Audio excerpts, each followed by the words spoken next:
this is trimming in ceramics. So the very first thing is, if you had a bucket on top of your project, or if you had it at the damp cabinet, you need to take the bucket off or get it out of the damp cabinet. And if it's leather hard, you're in a good spot. You need to cut this off of the bat. So the reason why this is still on here is so I can show you how to do this. You want to cut it as close as possible to this. You can do quite a bit of trimming on this, but we are not actually going to use the bats anymore after we have cut it off. So this is centered right now. So the biggest thing is that as long as it's centered and you cut it as close to the bat as possible, it will stay somewhat flat, and then you won't have to do a lot of maneuvering later. Now, at this point, hopefully your lip is stiff enough. This one is a little bit wet still. So I actually have one that I have cut off a little bit ago, and I dried it out. So this one here, what I would do is I would take it, flip the bat, or clean this off, and then flip this down and store it upside down so that it has a little bit of time to stiffen up the bottom as well. All right, I'm gonna come back once I have a couple more tools, but notice that when I cut it, it's pretty square, and I try to keep that wire as flat to the bat as I possibly could. All right, I'll be back in a moment with more tools and some other things. Okay, so in our classroom, we have 3 trimming wheels in the back of the room, and each one has a Griffin grip on it. Okay, so a couple of things when you grab one of these Griffin grips. First of all, you need to double check on the back that this rubber piece is still on it. That's what's holding this whole thing together, and it's holding it so that all of these pieces are in the right spot. Now, these have already been set up to fit the wheel head that you're working on. If it's not fitting it, please talk to me about it.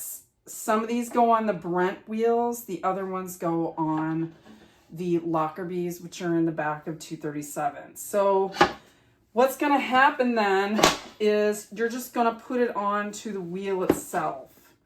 All right. And then it should spin freely.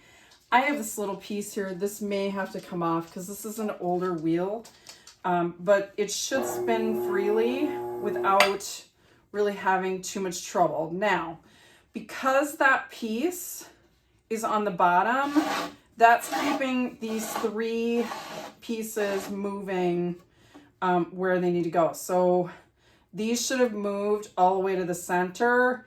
And what you do is you sort of turn this piece, and then you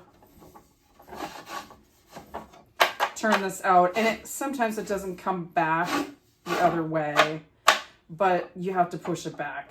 There's a little rubber piece here that should keep your project pretty protected. All right.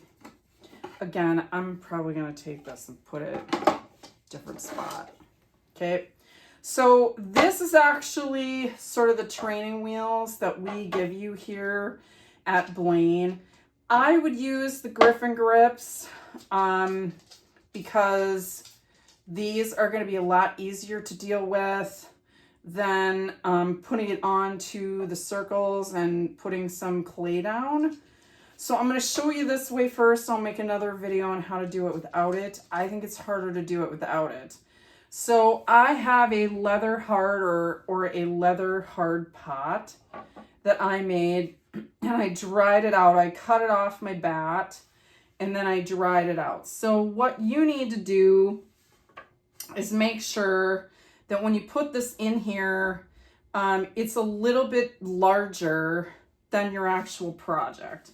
Now this is for things that have a flat top. If you have something that's odd shaped, we do have to kind of look at it, and we may have to use a chuck. So this is for bowls, mugs, things that have a taller silhouette. Not things that have sort of really flared out things or really skinny necks on them or things like that. Okay, so to use this, I'm gonna kind of look over the top of it, and I need to get this re-centered. So I kind of like slowly push it. Now you don't want to like turn this too hard, because if this is not leather hard enough, it will dent your project. Okay, so be really careful with the wetness on your project here. And we're going to check to make sure that this is centered again. I want to talk a little bit about tools. So what you need for tools wise is you're going to need a bucket with just a little bit of water in it, because that's for finishing. You're going to need some kind of ribbon tool. Now, you can't use the loop tools. They're not sharp enough. They have to be a ribbon tool. You'll know the difference because these kind of have a little bit of a sharp edge. You can also use official trimming tools. Some of these are very, very sharp, so you don't want to, you know, kind of grab these by the tool end.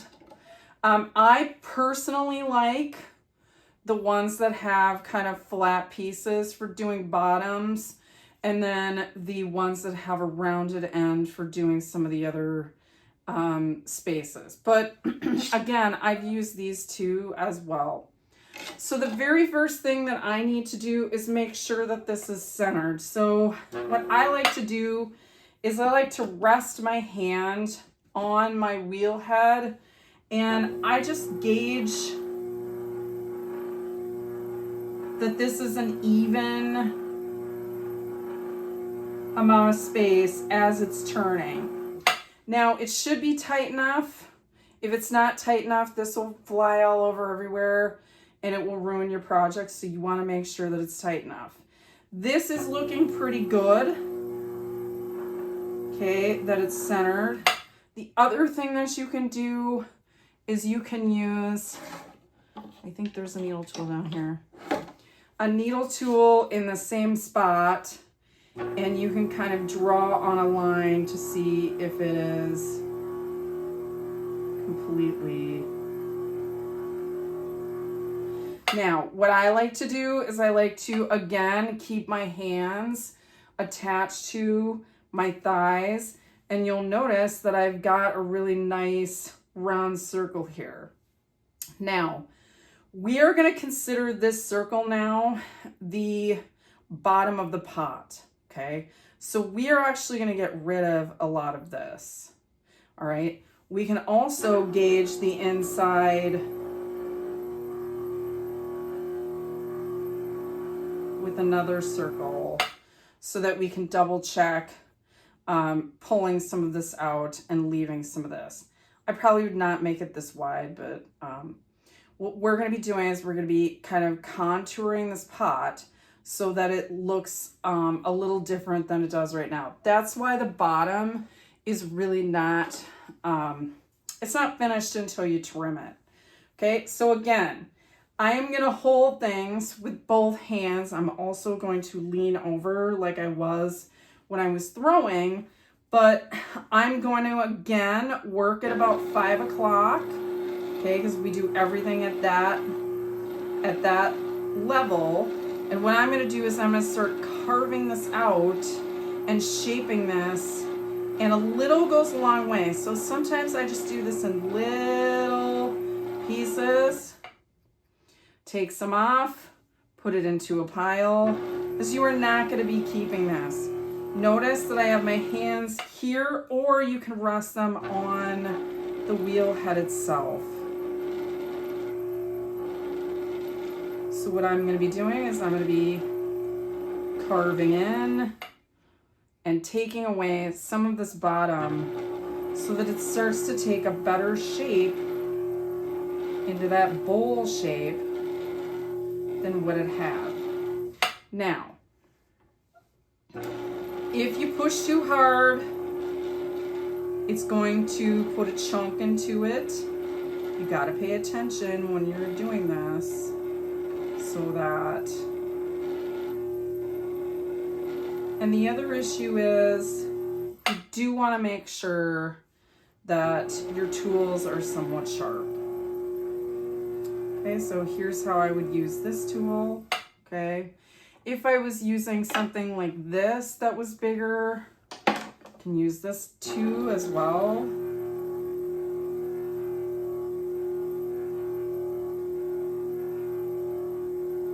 And I'm going to be starting to get these like ribbons of clay. Okay, now we are going to come back and do a bit of shaping with our sponge, so I wouldn't be too concerned about this. But you want to start with the outside shape. You're not going to do the bottom portion just yet, okay?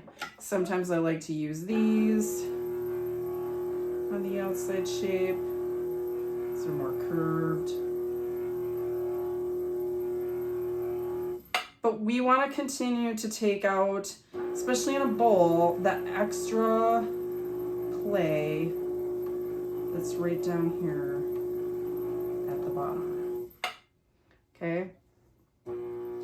Now,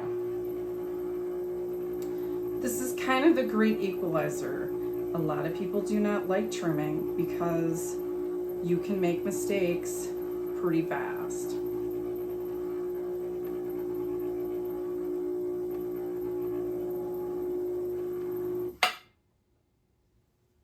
Again, stop every once in a while and clean up those pieces because they're going to get stuck and then you won't want those hanging out on your project. Okay, so again, a combination of these tools is going to be helpful as you go, but this is slow work. Okay, now you can go through the bottom of this if you're not careful. So it's kind of a gauge thing. So once I start trimming, I do not take this off and try and get it all done in one session. It's a lot harder to start and stop and do all the stuff. So make sure you have enough time. Okay, now let's start with the bottom. So now we started to kind of bring this more into the bowl shape. Now that we have the actual base of this, now we're going to start going down in the center and out. Okay, now this particular one is not the sharpest thing that I've ever used, but a lot of times I'll use like the end and I'll go in because I want to go down into the pot. Again, if you go too deep, it's going to grab.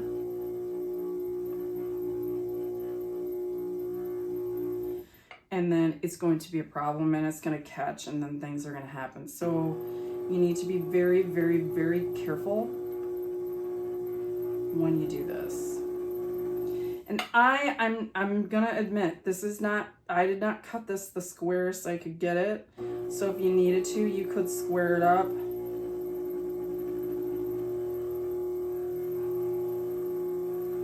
By just running it over the bottom here. Now, how do you know when this is too thin? Well, every once in a while you want to push on that center and that is not moving. So I know that that's pretty thick still.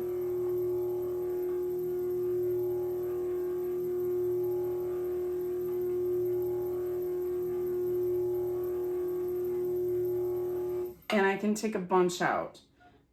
Every once in a while, just push. And you're not pushing hard on it.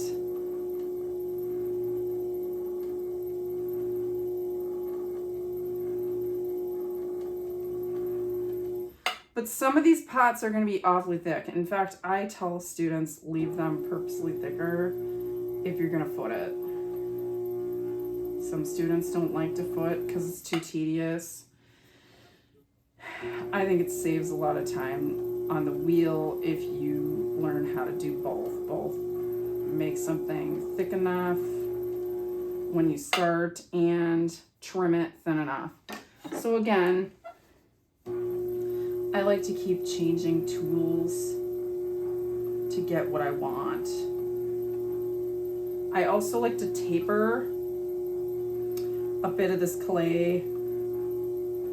That last tool is not real sharp, so I'm not sure if I'm going to use that anymore.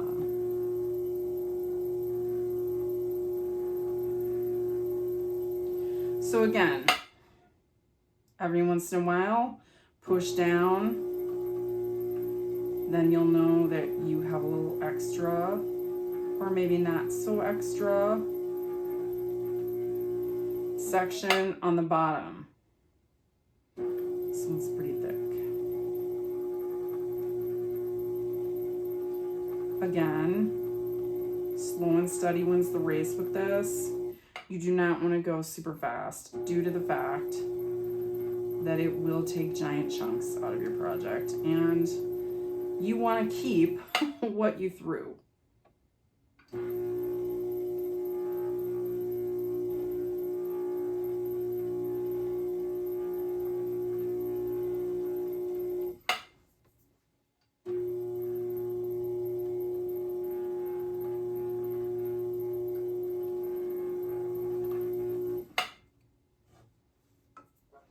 Again, this should be on leather hard clay. And we're going to come back and add a little bit of water to it at the end so that we can smooth it out. So I'm not super concerned with it right now.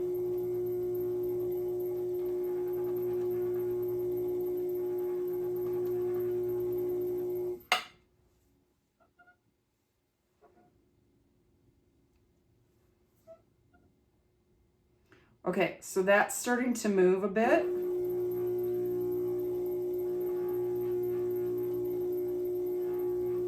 So now we know that we're almost to a point where we need to stop.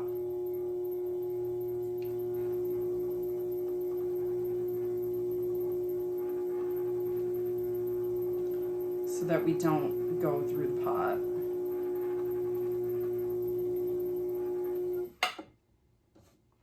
Okay. So now we've got a decent kind of piece here. I don't know. I kind of taper that a little bit more, I think. And like I said, pressure is important to get the shape that you want.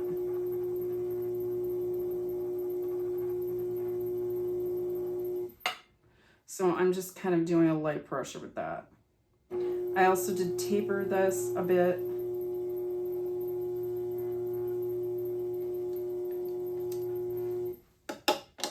Maybe this one's sharper.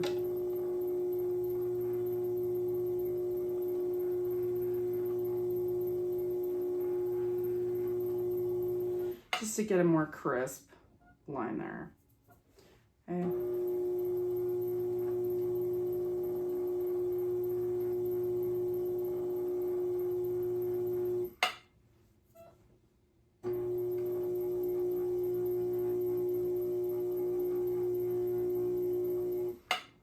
Okay, so let's double check that.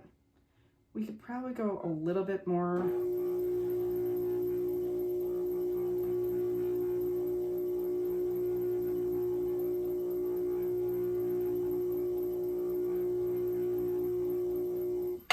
But I think I'm gonna be kind of done at this point. Okay, so now that we have it carved away, and you'll see that there is a lot of clay here that I pulled out of this project. The last piece is to finish it with a damp sponge, because you don't want these like marks. But once you do this, there's really no coming back and carving it, because you will have put too much water onto it. And it will get kind of mushy, and it may be a problem after that. So what I did is I just came back and I kind of smoothed out this edge here where I figured out where my bottom was, because there was quite a bit of clay there. And then I'm gonna take and I'm just gonna clean up. Again, if you're right-handed, you're working at 5 o'clock. If you're left-handed, you're working at 7 o'clock. And this is going the opposite way. And then I just do a quick kind of clean up. And then what I would do, since I just added water to this, is I would bring my bat back and I would actually put this top down. So to get this out of the Griffin grip, spin it the opposite way, and then you can just pull these out. Make sure your hands are somewhat clean, and then you just pick it up and you move it to the bat. Put it into the dry out cabinet, and then it'll be ready for firing. What I would do is I would stamp it somewhere on the bottom so that you know that it's yours, because a lot of these look the same when they go into the cabinets. Okay, good luck. That is trimming a pot off the wheel, whether that's a bowl, a mug, or a vase or anything. That is basically how you do it.